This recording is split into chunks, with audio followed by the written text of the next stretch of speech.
Hi guys, this is going to be a quick video. I haven't done one in about 2 weeks. This is going to be on time-lapse photography that I'm going to be doing on Lightroom 3.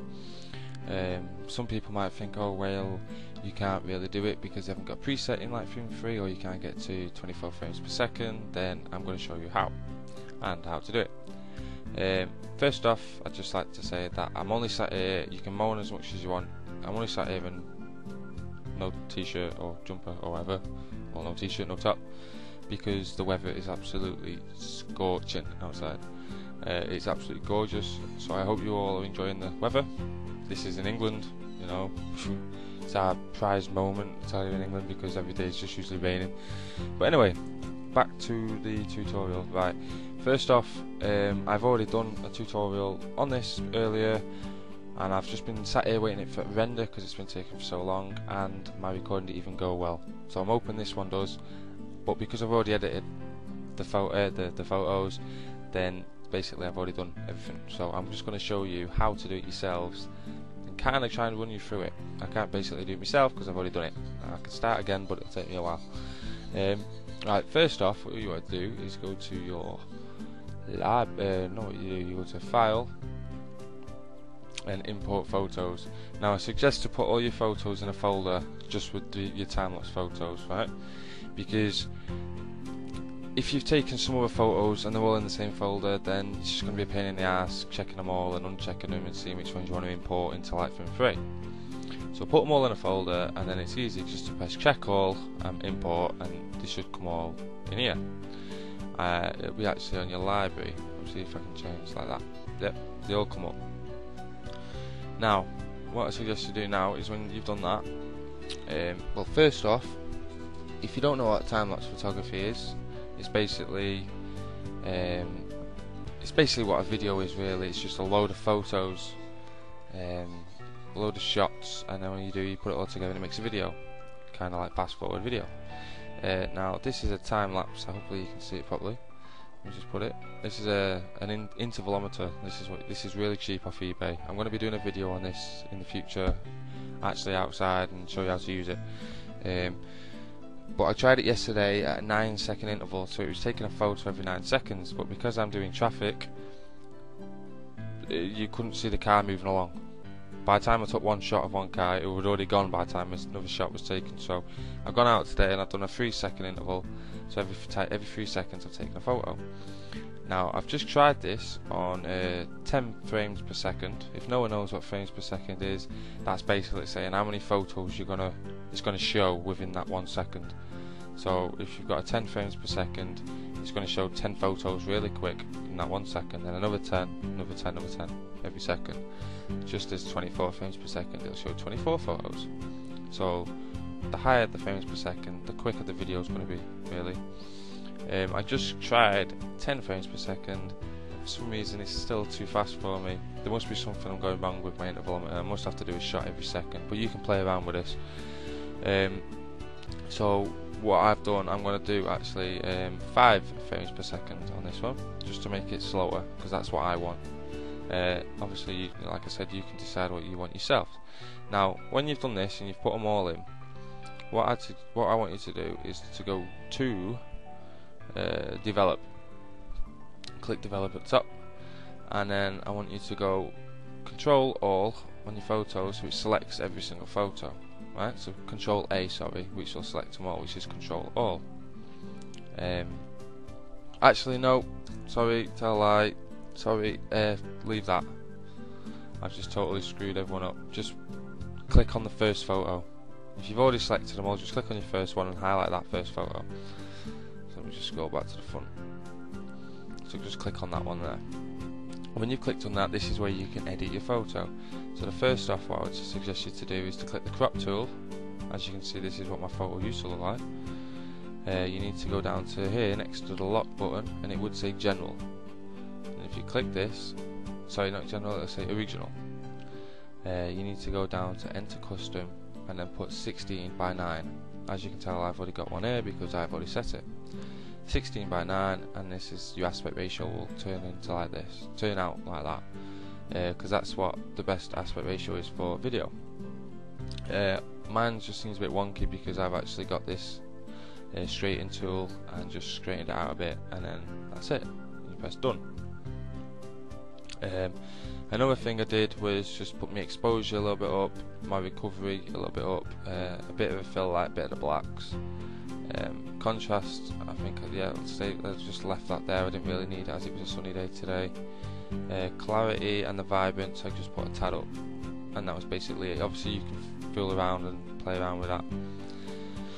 Another thing I did was went to gradient, and as you can see I've got two stops here. If I click on this one, that was my first gradient I did. I just wanted to make the sky a bit more blue, so I just put the saturation up, and I think that's all I did for that. Just turn the saturation up, and I want to put the exposure a bit down, just make it more a bit blue. And then if I click on this one, all I did was just put the exposure a bit down to give it a little bit of a shadow down in this corner, just spreading out a little tiny bit, and that was basically it. So when you've done that to the first photo, then what you do, you press Control A, it'll select all your photos at the bottom. As you can see, all these are lit up, and then at the bottom you press Sync, and then what that'll do, it might take a little while, well it won't, it'll literally take probably 10 seconds, something like that. It'll put all the effects you've done on that first photo onto all the rest, right? Simple enough.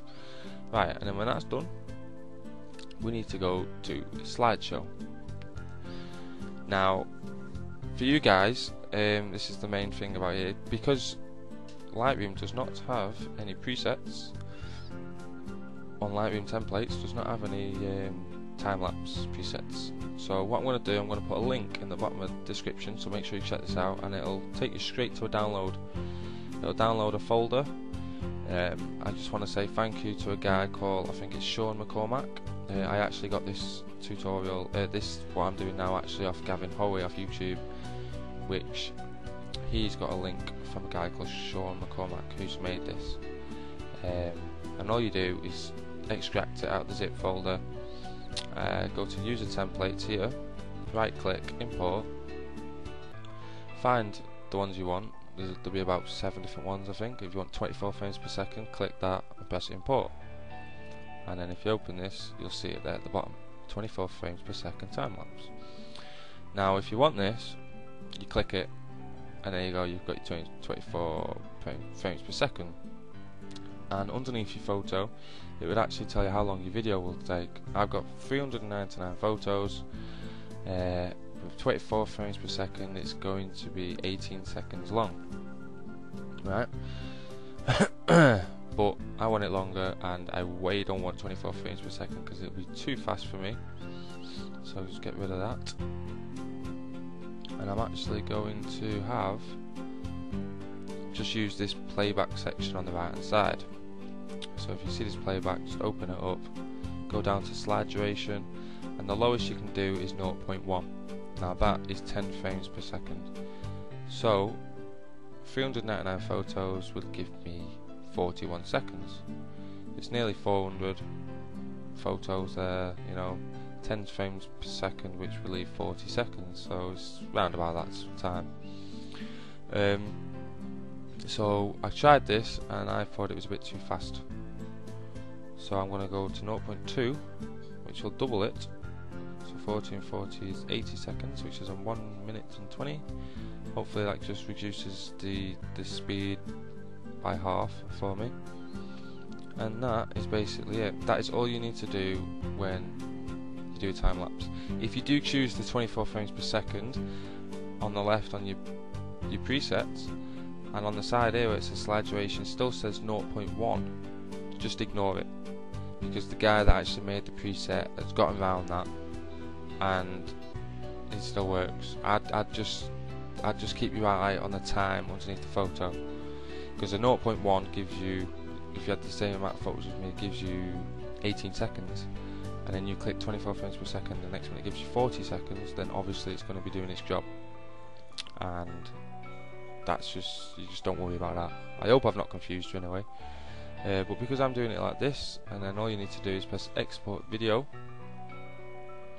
and as you can tell I've done quite a few, so I'm just going to put time lapse, and I always put an E at the end. I don't know why. I think it's no E. If you know how to spell lapse, obviously I can find out, but so many different ways they spell it on YouTube. Let me know underneath. Right, time lapse. Let's just put time lapse 3, and then we're gonna put 10. No. 5 FPS, frames per second, just so I know. And on your video preset, you can choose whatever ratio you want, format or whatever. Not format. What am I about? Resolution. 720p, 1080p. So I'm just going to keep mine at 1080, and then press save. And obviously it just does its job. So that's everything. That's how you do it, and hopefully everything works out. I will put a little peek of this at the end of this tutorial, so make sure you check that out. On my next one, I'm going to show you how to do the tilt shift effect on these time lapse to make it look like a toy town, you know, little miniature toy town effect. So make sure you check that out. That'll be coming up soon. Don't forget to subscribe, comment, you know, message me if any questions, comment me any questions, and also like this video. Please subscribe though, because it'll help me out a lot. So that's it, guys. So I will check out. I'll get my words muddled up. I will see you again on my next video, and everyone, please enjoy the weather, as it's not going to last that long, I guarantee you that. So see you in my next video, guys. See you later.